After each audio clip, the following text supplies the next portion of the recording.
수요일 날 이렇게 나와서 구역이 함께 찬양을 한다는 게 쉽지는 않은데요. 그래서 이렇게 마음을 모아서 찬양해 주셔서 얼마나 감사한지 모르겠습니다. 지금까지 각 부서에서 또 구역에서 찬양을 번갈아 가면서 해 주셔서 감사를 드립니다. 한국과 일본의 배구 경기를 혹시 보신 분이 계실지 모르겠습니다. 우리 올림픽 때 마지막 5세트까지 가는 접전을 벌였어요. 그리고 마지막 세트의 스코어가 원래 마지막 세트는 15점을 내야 되거든요. 그런데 12대 14로 지고 있었어요. 그러니까 일본은 한 점만 내면 되고 우리는 어떻게든 동점을 만들어야 되는 상황인데, 제가 그 경기를 보다가 이제 졌구나, 이제 이런 생각이 들었어요. 졌구나. 그런데 극적으로 14대 14 동점을 만들고 듀스가 됐으니까 2점을 더 먼저 뽑아야 되는데, 거기에서 내리 2점을 우리 한국이 뽑아내서 16대 14로 이겼어요. 그리고 그 경기에서 우리나라를 대표할 만한 선수인 김연경 선수가 이 장단지의 힘줄이 터져서 피가 나는 그런 아주 투혼을 발휘했었어요. 그때는 이렇게 경기를 보면서 이긴다고 생각을 못했어요. 그런데 요즘도 가끔씩 그 한국과 일본의 배구 경기를 재방송을 해줘요. 그런데 그 방송을 보면 편안해요. 이제는 그때처럼 마음 졸이면서 볼 필요가 없어요. 왜 그럴까요? 결과를 아니까.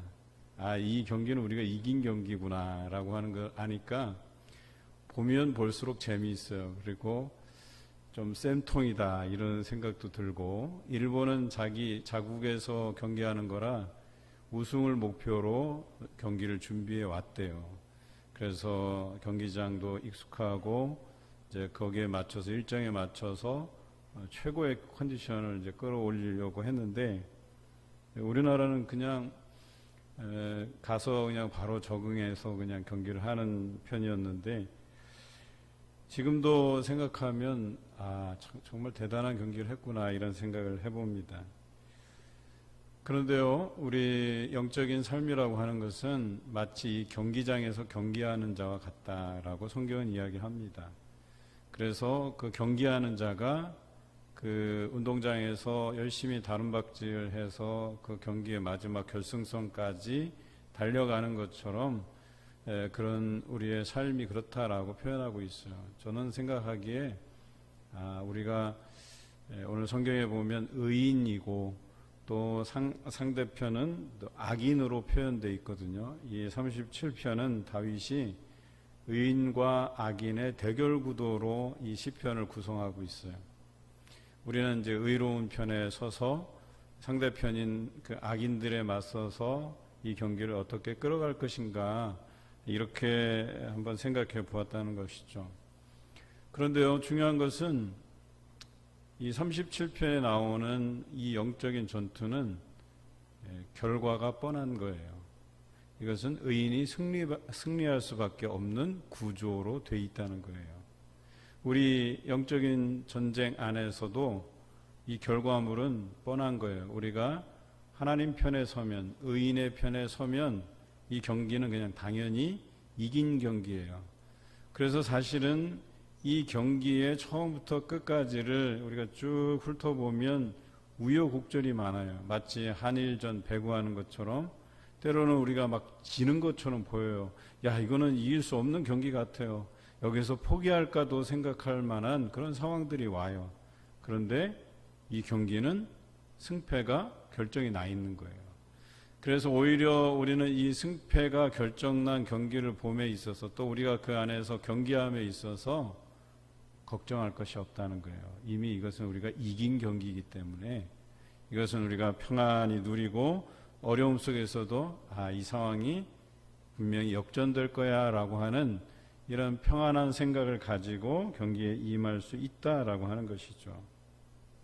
우리가 잘 아는 이 시편 37편은 40절로 오늘 구성되어 있어요. 짧지는 않은 시이기 때문에 여러분에게 이걸 한 구절 한 구절 다 해석해 드리기는 어렵지만 그래도 우리 몇몇 중요한 구절들을 놓고 묵상해 보았으면 합니다. 지난번에도 알파벳 시편에 대해서 제가 설명을 드렸지요. 아크로스틱 포엠이라고 하는 이 전문용어로는 그런데요. 알파벳 C라고 얘기하는 거예요. 알파벳 C는 여러 가지가 있는데 우리 영어로 하면 A, B, C, D 하듯이 그 앞에 A, B, C, D 쭉 해놓고 거기 A로 시작하는 말, B로 시작하는 말, C로 시작하는 말 이렇게 순서대로 나열한 것이 있고 1절 단위로 하는 것이 있고 오늘 말씀처럼 2절 단위로 하는 것이 있고 또 다른 시편들은 앞에 어떤 특정한 단어들을 심어 놓는데 이 단어들을 연결해 보면 어떤 특정한 단어가 되는 시가 있어요. 우리는 이런 걸 사행시라고 하잖아요. 여러분들 사행시 뭔지 아시죠? 예를 들면 봉상교회에서 앞에 봉상교회 이렇게 해놓고 는 좋다. 그러면 상당히 좋다. 교회 중에 최고다. 회중은 더더욱 최고다. 괜찮았습니까? 그렇듯이 시편에 각각의 단어들을 놓고 시작하는데 그 앞 단어들을 연결하면 히브리어로 특정한 단어를 만들 수 있는 그런 시편을 알파벳 C라고 우리가 부릅니다. 오늘 시편 37편은 특별히 악인과 의인의 대결 구도로 만들어진 시예요. 또 악인에 서 있는 사람들을 오늘 성경에서는 어떻게 표현하냐면 1절에는 악을 행하는 자, 또 불의를 행하는 자, 또 12절과 32절에는 범죄자라고 표현되어 있고요. 38절에는 포악한 자라고 표현하고 있어요. 이런 사람들이 악인 편에 선 사람들이라고 이야기하고 있어요. 그리고 이런 자들의 전술, 그러니까 싸움에서는 전술이 있을 거 아니에요. 어떻게 싸울 것인가.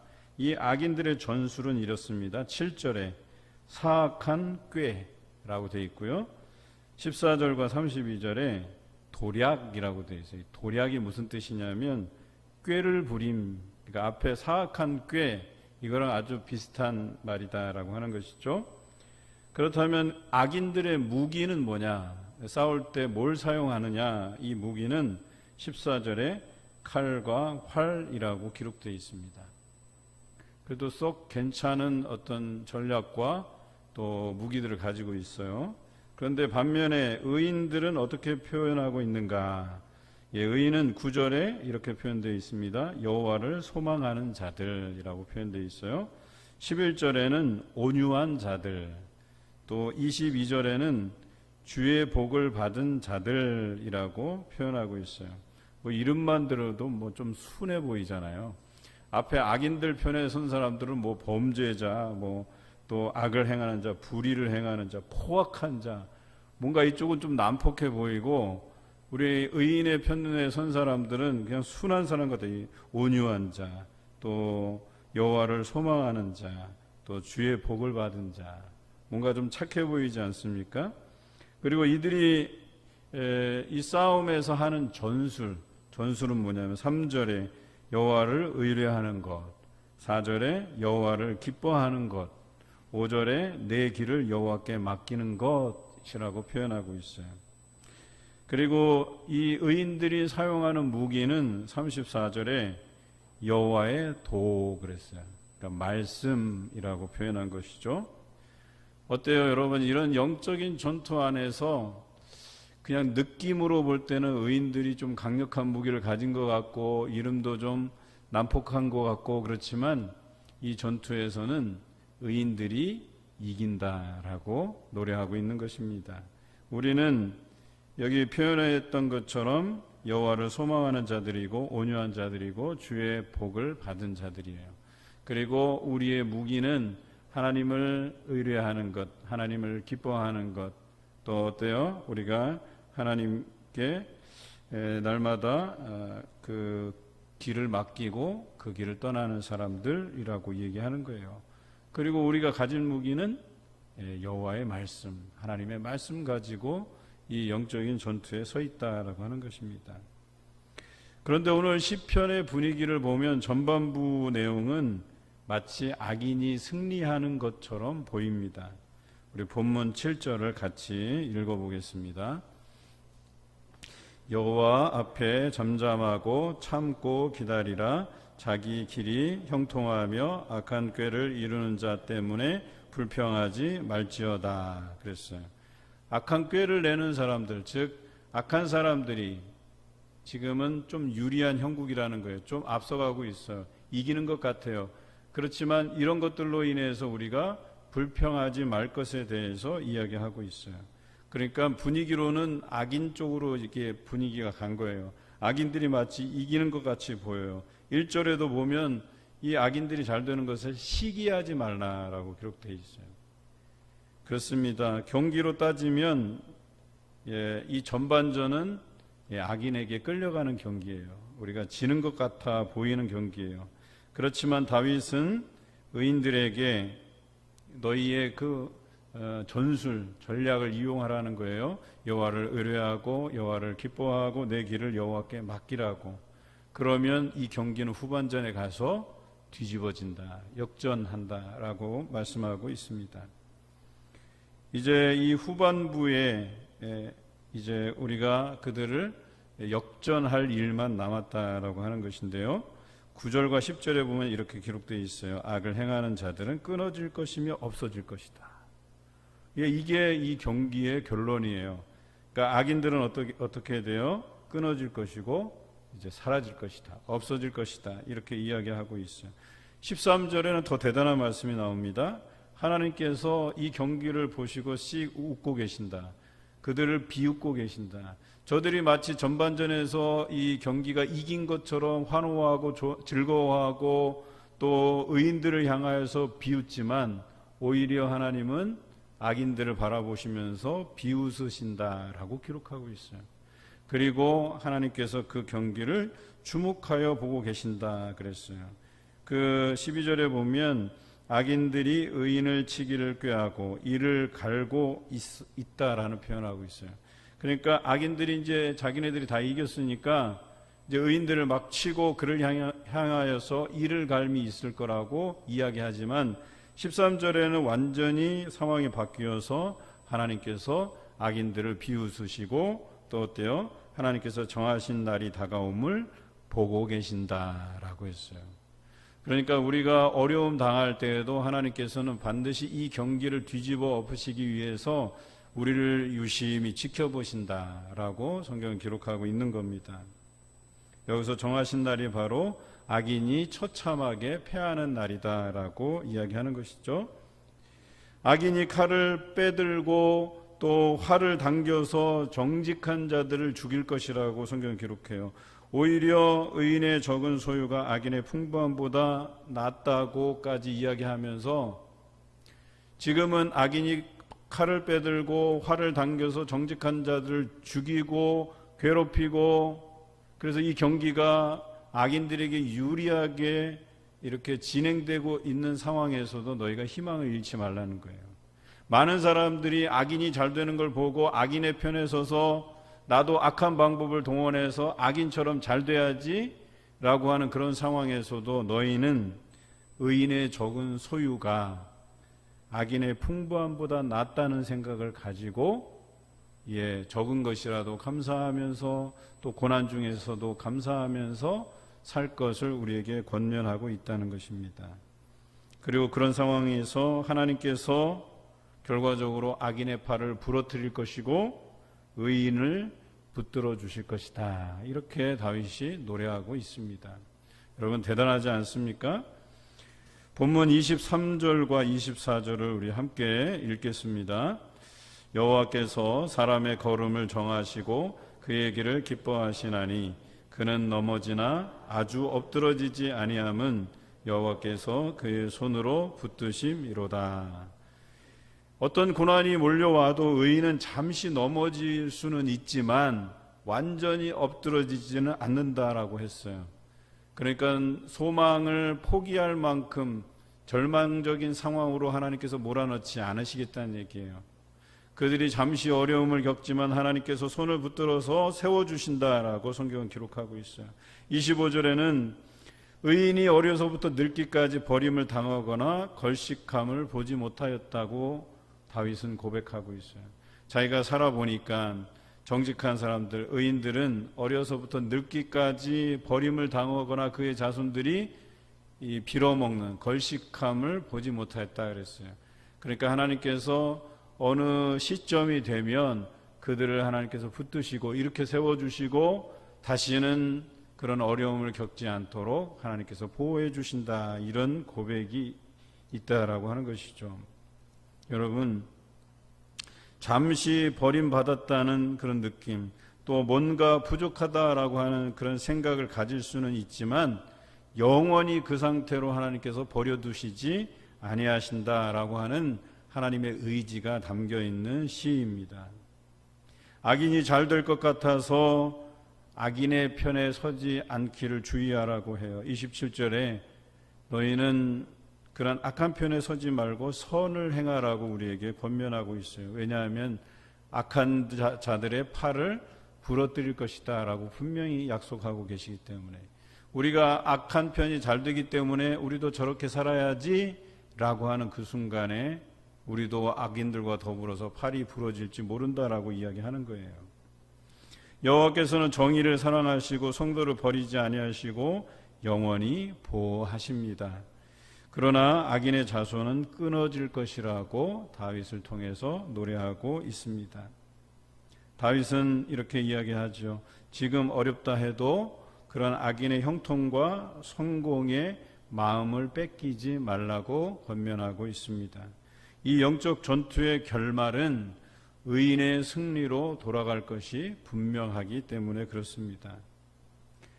저는 오늘 이 말씀을 통해서 세 가지, 우리의 전술, 우리는 어떻게 살 것인가, 이것에 초점을 맞춰 보려고 합니다. 그 첫째는 3절 말씀인데요. 우리 같이 읽겠습니다.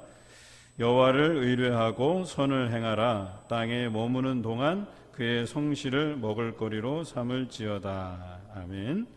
여호와를 의뢰하라는 말과 그의 성실을 먹을거리로 삼는다라는 표현은 같은 표현이에요. 다시 말해서 하나님의 언약, 하나님의 약속을 성실하게 믿으라, 이런 표현이거든요. 그것을 의지해라, 이런 표현이거든요. 그러니까 우리의 삶이라고 하는 건 처음부터 끝까지 하나님께서 약속하신 것을 믿는 그런 삶을 살아가야 된다라고 하는 거예요. 여러분, 일을 열심히 한다고, 더 많은 시간을 일한다고 해서 우리가 잘 살고 잘 되고 하는 것이 아니라는 거예요. 만약에 세상의 법칙처럼 열심히 일하고 또 많은 시간을 일해서 잘 살고 못 살고를 평가한다고 하면 이 나라에서 제일 잘 사는 나라는 어느 나라가 돼야 돼요? 북한이 돼야 돼요. 북한은 새벽별 보기 운동 같은 게 있잖아요. 새벽같이 나가서 밤 늦게까지 일해야 돼요. 근데 북한이 세계에서 제 1등으로 잘 사나요? 그 북한이 잘 되나요? 그렇지 않아요. 여러분, 또 사람의 노력만으로 사라지는 세상이 아니라는 것을 우리가 더더욱 잘 알잖아요. 우리의 마음대로 될 것 같으면 열심히 일하고 열심히 시간 투여하고 열심히 투자하고 그러면 다 잘 돼야 되잖아요. 그런데 그렇지 않다는 거예요. 이 세상은 하나님의 도우심 없이는 살 수 없는 구조라는 거예요. 하나님의 도우심 안에서 살아가야 된다라고 하는 거예요. 여러분, 기계의 정교함을 믿으시나요? 그래서 그 기계의 정교함만으로 잘 살아지는 어떤 척도를 정할 수 있는 게 아니잖아요. 요즘은요, 기계가 아주 정교하게 깎아놓은 것도 이렇게 비싸고 또 그 제품이 좋다고 이야기하지만 사람의 손길을 통해서 만들어지는 그 수제품도 그 기계의 정교함을 앞서기도 하고 심지어는 더 비싸기도 하다는 거죠. 그러니까 우리가 생각하는 그런 물리적인 척도로 이 세상이 돌아가고 평가되는 게 아니다라고 하는 것이에요. 또 다른 표현을 해볼까요? 내가 의지할 사람이 많아요. 그래도 나와 이렇게 인간관계를 잘 쌓아놓은 사람들이 많아요. 이것으로 우리의 삶이 결정될까요? 여러분들이 살아나가는데 내가 아는 사람들이 많고 내가 의지할 만한 사람들이 많아서 여러분의 삶이 더 편리하고 더 잘 살아지고 또 뭔가가 더 풍요롭게 살 만한 것이 되나요? 그러면 제가요 벌써 세상에서 갑부가 됐을 거예요. 제가 휴대폰에 이렇게 지인들 연락처가 3,000명이 넘어요. 뭐 놀라시지도 않네. 그러면 저는 벌써 세상에서 유명인사가 돼야 돼요. 뭐 3,000명 이상 아는데 뭐. 그리고 제가 페이스북을 하잖아요. 페이스북에 저랑 친구로 맺어진 사람이 4,700명이 넘어요. 뭐 그래도 놀라시지 않는 것 같아요. 이런 걸로 따지면 저도 꽤나 사람들과의 그 관계성 면에서 적지 않은 친구를 가지고 있는 거잖아요. 그런데요, 별 볼 일 없어요. 그냥 그렇게 많다 해도 그것이 제가 어떤 풍요로운 삶을 살고 뭔가 제가 좋은 자리에 올라가고 막 이런 것에 있어서 하등에 뭐 도움이 될 만한 게 별로 없어요. 그냥 그저 그래요. 그러니까 그런 인맥으로 살아가는 세상도 아니다라고 하는 것이겠죠. 물론 이분들 중에서는 저를 위해서 기도해 주시는 분이 있어요. 그런 차원에서는 도움이 돼요. 정말. 이런 분들이 저를 위해서 기도해 주시는구나.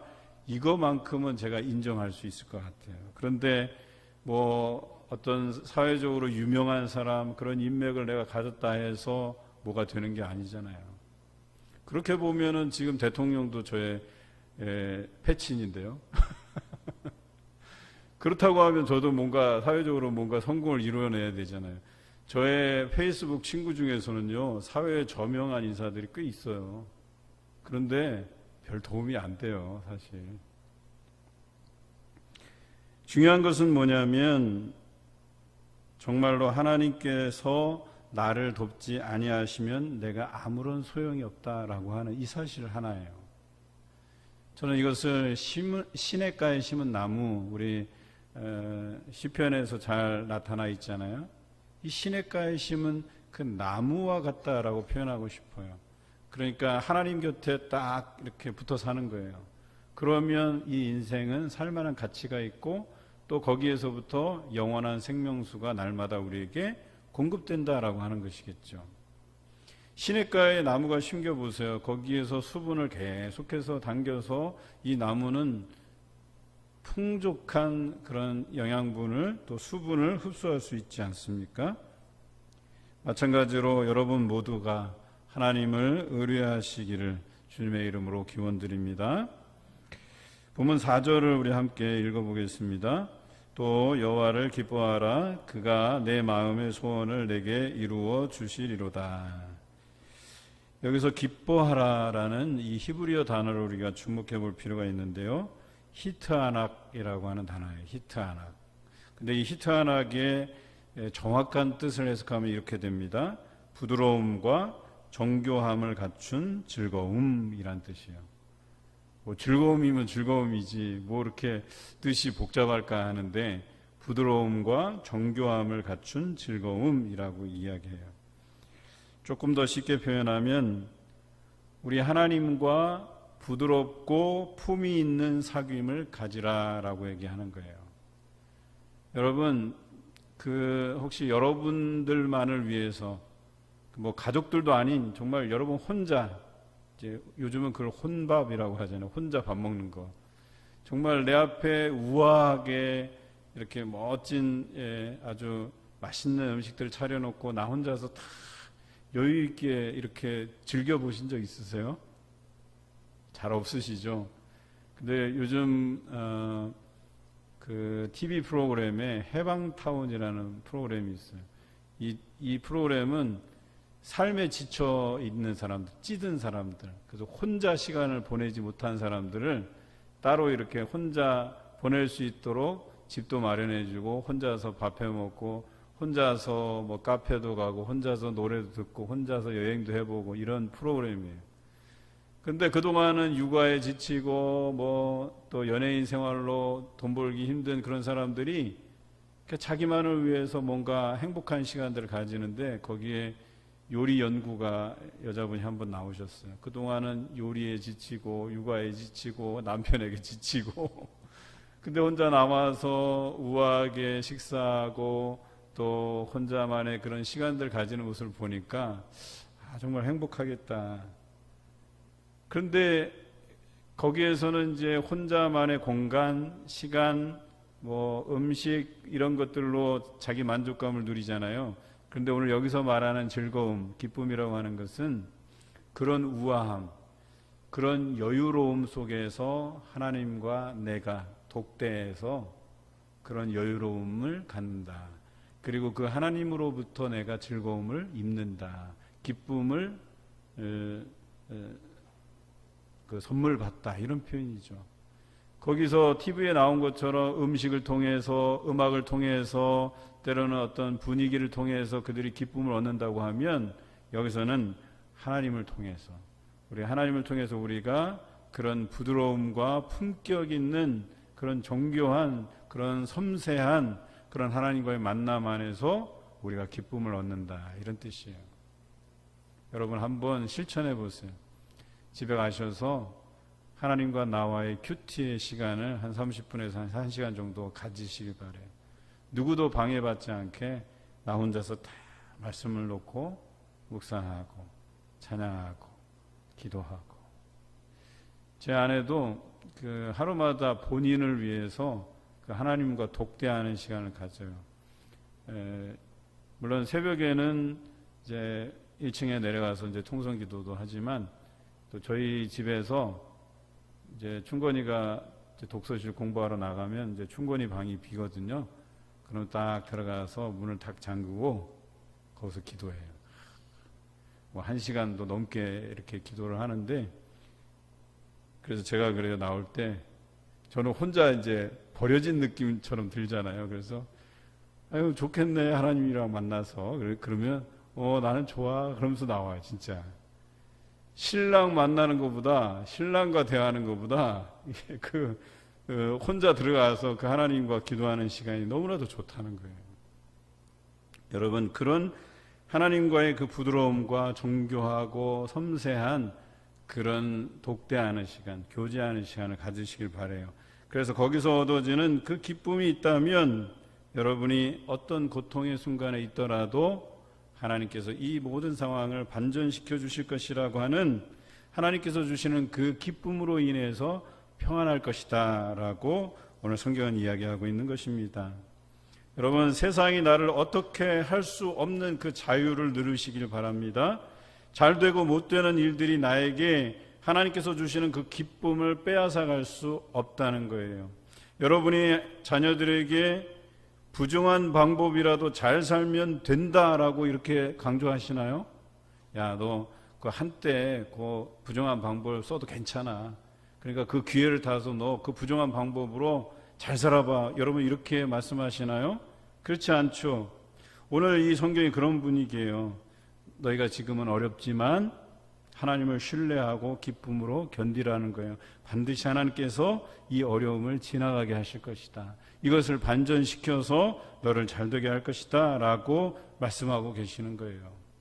여러분, 이것이 기복신앙과 다른 점은 뭘까요? 기복신앙은 여러분들이 열심히 하면 뭐든지 형통하고 잘 될 것입니다 라고 이야기하면 이건 기복신앙이에요.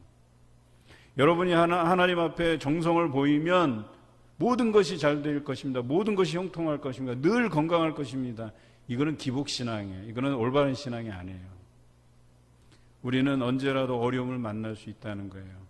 그런데 그 어려움 속에서도 우리 하나님께서는 부드럽게, 정교하게, 섬세하게 우리를 만지시고 만나주시고, 그래서 그 어려움이 우리의 삶에 그 어떤 영향도 미치지 않도록 만드시겠다고 얘기하는 거예요. 이것이 진정한 신앙이라고 이야기하는 겁니다. 하나님께서 우리에게 주신 기쁨으로 현재적 고난을 극복하며 살아가시는 성도가 되시길 주님의 이름으로 기원합니다. 5절 말씀 우리 함께 읽겠습니다. 내 길을 여호와께 맡기라. 그를 의지하면 그가 이루시고. 히브리어로 하면 골 알 아도나이 다르케카라는 단어거든요. 골이라고 하는 단어가 맡기라 이런 뜻이에요. 맡기라. 그리고 알은 위에 이런 뜻이에요. 위에. 그리고 아도나이 주님, 하나님 이런 뜻이죠. 그리고 다르케카는 길이에요. 그러니까 길을 하나님 위에 맡기라 이런 표현이에요. 다른 표현으로 하면 하나님 위에 그것을 두라 이런 표현이에요. 맡기라, 두라 이런 표현이에요. 그러니까 우리가 길을 펴는데, 길을 만드는데 아무데나 길을 만드는 게 아니라는 거예요. 아무데나 길을 펴라는 게 아니에요. 하나님 위에 여러분의 길을 펴라, 여러분의 길을 맡기라 이렇게 표현하고 있는 거예요. 신약에 이와 비슷한 단어가 있어요. 너희가 집을 지을 때 어디 위에다 지으라 그랬어요? 반석 위에 지으라 그랬어요. 반석 위에. 마찬가지 이 표현이 여러분의 길을 만들고 여러분의 길을 펴는데 어디다? 하나님 위에다 만들라는 거예요. 하나님 위에 펴라고 이야기하는 것입니다. 다른 표현으로 하면 하나님을 신뢰하라는 거예요. 하나님을 믿으라고 얘기하는 거예요. 그런데 베드로가요, 정말 주님의 말씀을 신뢰했어요. 바다 위에서 걸어오라고 얘기했더니 정말 그 믿음으로 그 위에 길을 폈어요. 길을 폈더니 어때요? 바다 위를 걷게 됐어요. 그런데 그것은 그 주님에 대한 신뢰 위에다가 길을 편 거잖아요. 그러니까 걸을 수 있던 거예요. 그런데 갑자기 의심이 들기 시작한 거예요. 그래서 밑을 바라보기 시작하면서 물에 빠지게 됐다 성경은 기록하잖아요. 그런 거예요. 하나님을 신뢰해야 되는 거예요. 그 신뢰 위에 그 길을 펴면 그 길이 형통할 것이라고 우리에게 이야기해 주시는 것입니다. 그 길이 든든한 길이 된다라고 이야기하는 것입니다. 그런데 문제는 우리가 생각하는 길, 하나님께서 예비하신 길이 다르다는 거예요. 이사야서 55장 8절과 9절 말씀을 우리 화면을 보고 함께 읽어보겠습니다. 이는 내 생각이 너희의 생각과 다르며 내 길은 너희 길과 다름이니라. 여호와의 말씀이니라. 이는 하늘이 땅보다 높음같이 내 길은 너희의 길보다 높으며 내 생각은 너희의 생각보다 높음이니라. 여러분의 생각이 최선이라고 생각하는 그 생각을 버리셔야 돼요. 그게 최선이 아니라는 거예요. 하나님의 생각은 우리 생각보다 높으신데 어때요?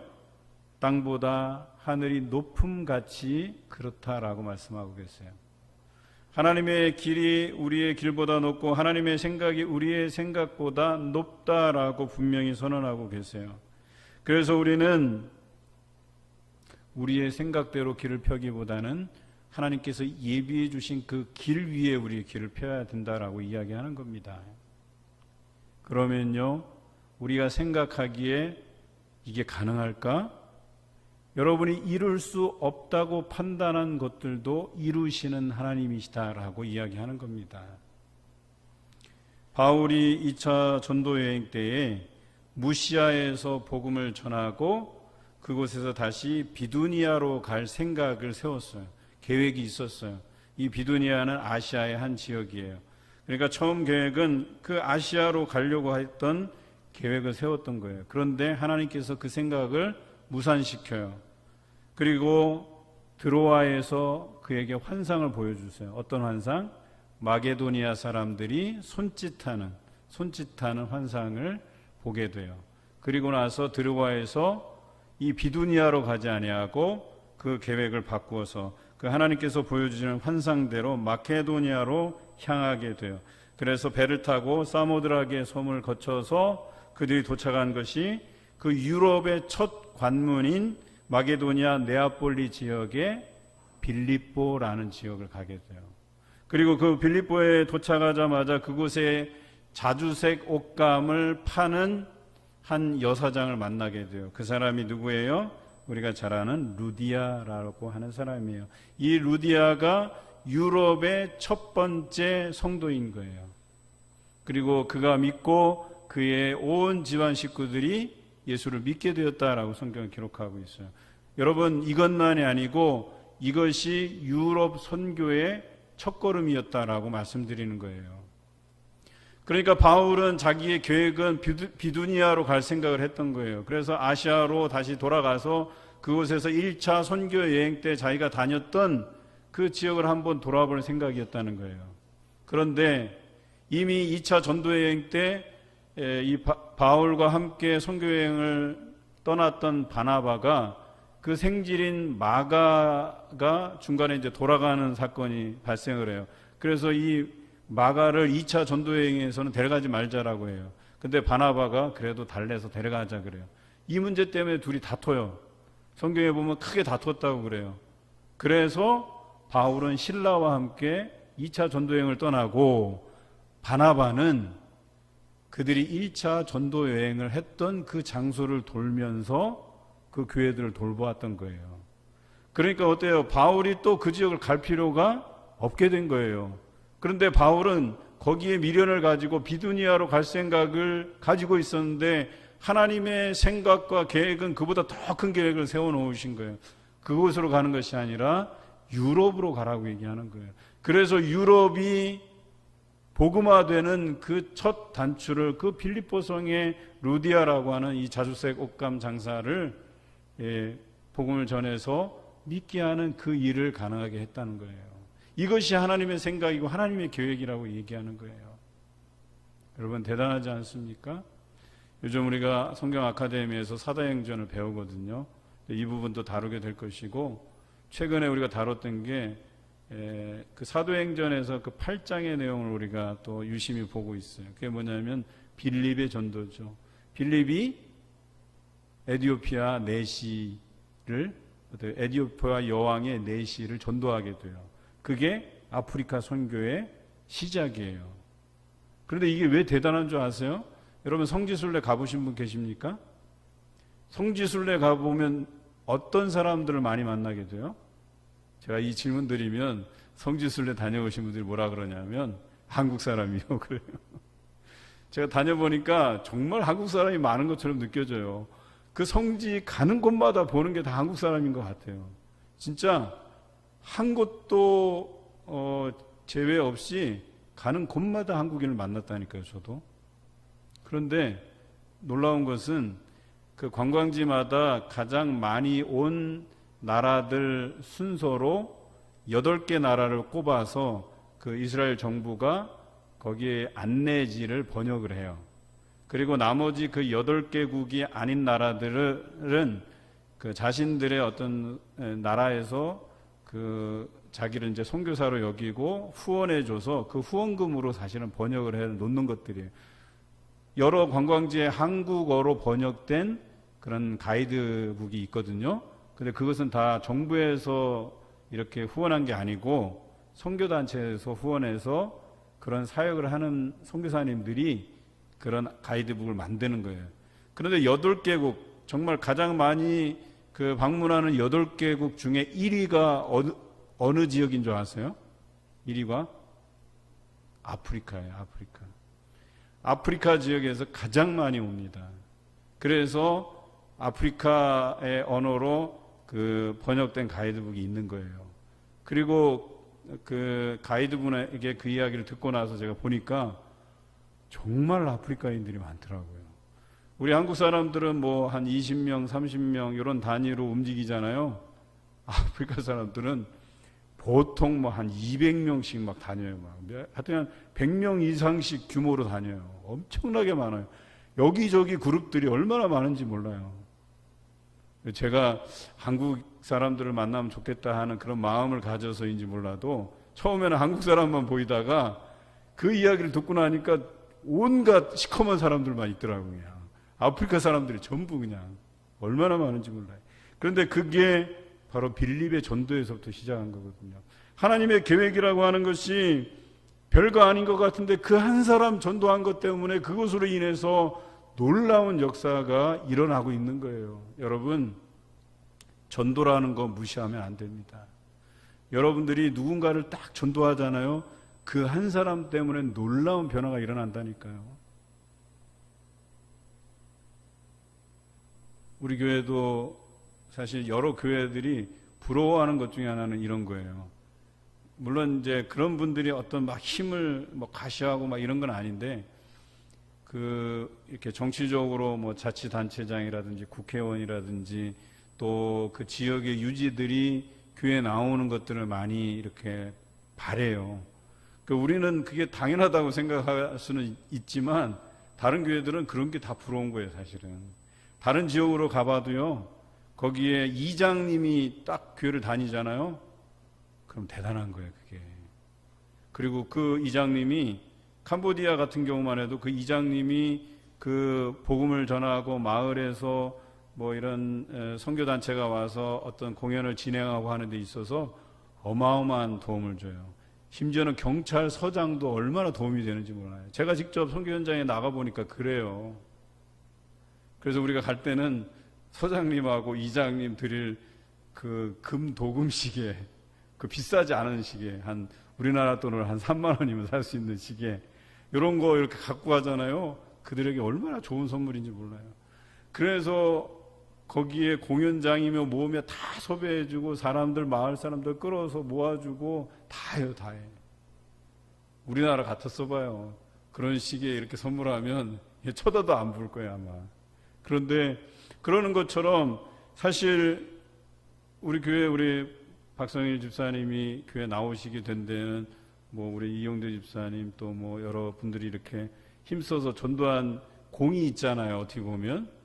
그런데 별거 아니라고 생각했는데 그것이 우리 교회에는 남들이 부러워할 만한 그 위상을 가질 수도 있다는 거예요.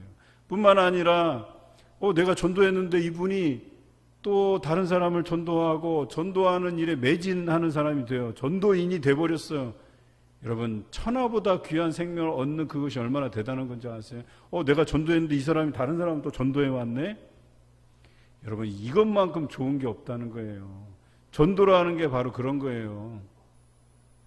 지난번에 우리 전도 영상 볼 때도 그랬잖아요. 수천 명이 와갖고 그 복음 전도자가 복음을 전했는데 딱 한 사람 회심했어요. 그런데 그 딱 한 사람이 뭐예요? 대단한 복음 전도자가 되잖아요. 그래서 우리나라에도 방문하고 우리나라에서 100만이 넘는 인구가 막 찾아와서 나는 찾았네, 복음에 대한 열정들을 가지고 그렇게 복음의 불을 질러놓지 않았어요? 여러분, 전도라는 게 그렇다는 거예요. 그 한 사람 돌아오게 한다고 하는 것이 얼마나 대단한지 모르나요? 그게 다 하나님의 계획이고 생각이라고 얘기하는 거예요. 우리 생각에는 뭐 저 사람 한 사람 나온 게 뭐 대단하다고. 아니에요. 루디아처럼 유럽 전 지역을 교회화하는데 그 첫 단추가 루디아였다는 점을 생각하면 바울이 자신의 생각을 내려놓고 하나님의 생각대로 했던 것이 그에게 더 큰 하나님의 역사를 경험케 했다라고 하는 것입니다. 여러분 모두가 하나님의 생각대로 그 길을 펼쳐서 살아가시길 주님의 이름으로 기원합니다.